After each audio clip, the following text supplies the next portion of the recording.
महाराष्ट्र और बॉम्बे जाएंगे सुविधाजनक तरीके से। आप इस बात को गंभीरता से नहीं सोचते हैं। आपने भी लिखा, चलाया, लोग ताली बजा रहा है, अरे भाई मोदी का भारी सौगात, 2 नए वंदे भारत ट्रेन दे दिया। अरे भाई मोदी जी क्या कह रहे हैं कि सहरसा का, मधुबनी का, मधेपुरा का लड़का, आपका भाई बिहार का लड़का यहाँ से बोड़ा की तरह देख रहे हैं, ये ट्रेन में बैठ के जानवर की तरह बैठ के जाएगा सौराष्ट्र, और फैक्ट्री लगेगी सौराष्ट्र में, और बिहार का लड़का जाएगा मजदूरी करने। आजादी से पहले अंग्रेजों ने भी तो यहाँ से लोगों को स्टीमर पर बैठा कर ले गए थे, अंग्रेज भी तो ले गए थे मॉरिशस में, फिजी में, त्रिनिदाद में, कि चलिए वहीं पर आप खेती कीजिएगा। आपके हमारे 4-5 पुश्त पहले के पूर्वज वहां जाकर किसान बन गए, मजदूर बन गए। अब 3-4 पुश्त संघर्ष करने के बाद कुछ स्थिति सुधरा है, वहां पर भी कब्जा करके सब अब हो गया वहां का राजा।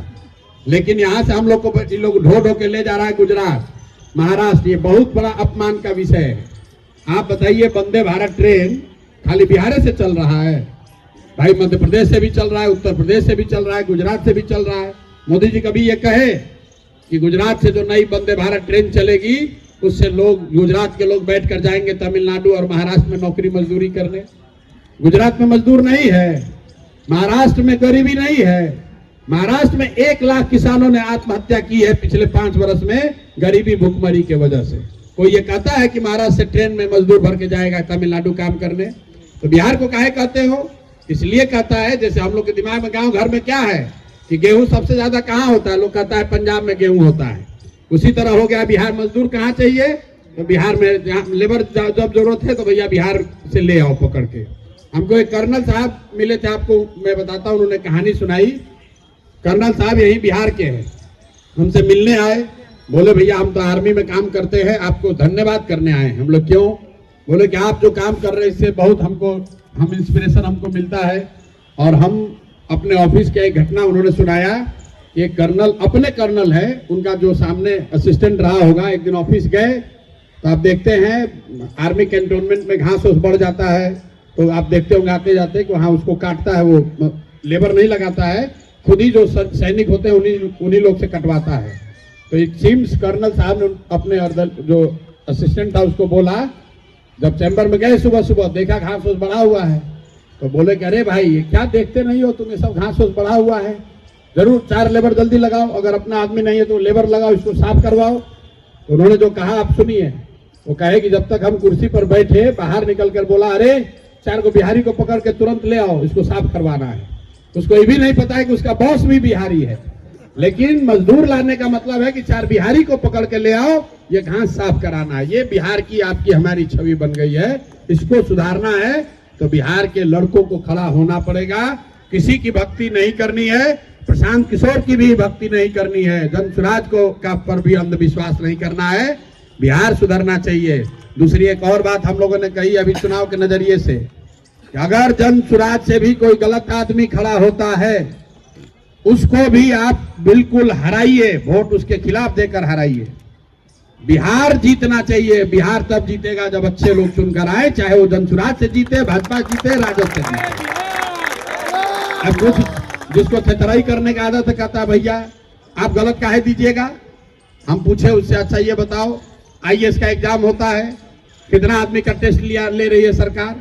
10 लाख आदमी एग्जाम देता है, प्रीलिम्स पास किया, मेंस किया, इंटरव्यू किया। सरकार क्यों सिलेक्शन करती है कि अच्छा होशियार समझदार आदमी को हम आईएएस बनाएंगे।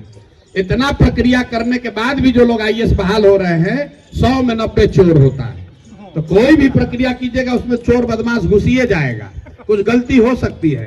तो हमने पहले स्वीकार किया है कि भाई हम टिकट बांटने में जो सब सुविधा, सब प्रयास करेंगे कि अच्छा से अच्छा आदमी को ही जनसुराज से मौका मिले। लेकिन अगर उसमें कोई गलती से आ गया जो आपकी नजर में अच्छा नहीं है, जो बिहार के हक में नहीं है, तो उसके भी खिलाफ कैंपेन कीजिए, उसको भी हराइए। हर हालत में बिहार में अच्छा आदमी जीतना चाहिए। जब तक ये बात नहीं होगी तब तक बिहार में सुधार नहीं होगा। इस संकल्प के साथ जाइए कि आने वाले पीढ़ी में, आने वाले समय में हम लोग के जो आगे की पीढ़ी हो, आपके हमारे बच्चे हों, उसको बिहारी कह के कोई गाली न दे। हम दिल्ली में जब पढ़ने गए थे हिंदू कॉलेज में, 4 महीना में एडमिशन लेकर छोड़कर चले आए, इसलिए कि वहां पर वहां के प्रिंसिपल थे यूपी के, उस सबको बुला के बहुत बिहारी होने के नाम पे एक बार अपमानित किया था। वो अलग कहानी है। लेकिन ये चाहे आप कितना भी सक्सेसफुल हैं, बाहर आप जाते हैं तो बिहारी कह के आपको जिल्लत, बिहारी होने के नाम पर आपको जिल्लत सहना ही पड़ता है। लोग अपने आप को बताते हैं हम झारखंड के हैं, कोई कहता है हमारे बाबूजी थे बिहार के, हम तो अब दिल्ली के रहने वाले हैं। बिहारी लोग अपने आप को कहना भी नहीं चाहता है।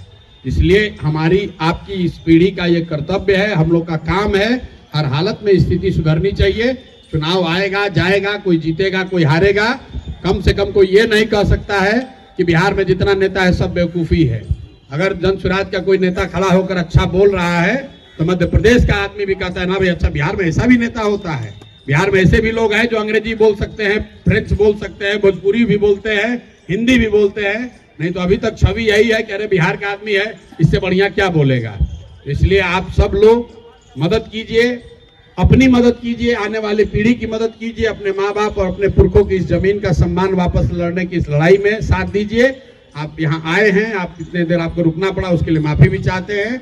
सब लोग लगिए, आपके हाथ में वो ताकत है, अगर आप खड़े हो जाइएगा तभी परिवर्तन आएगा। बहुत बहुत धन्यवाद।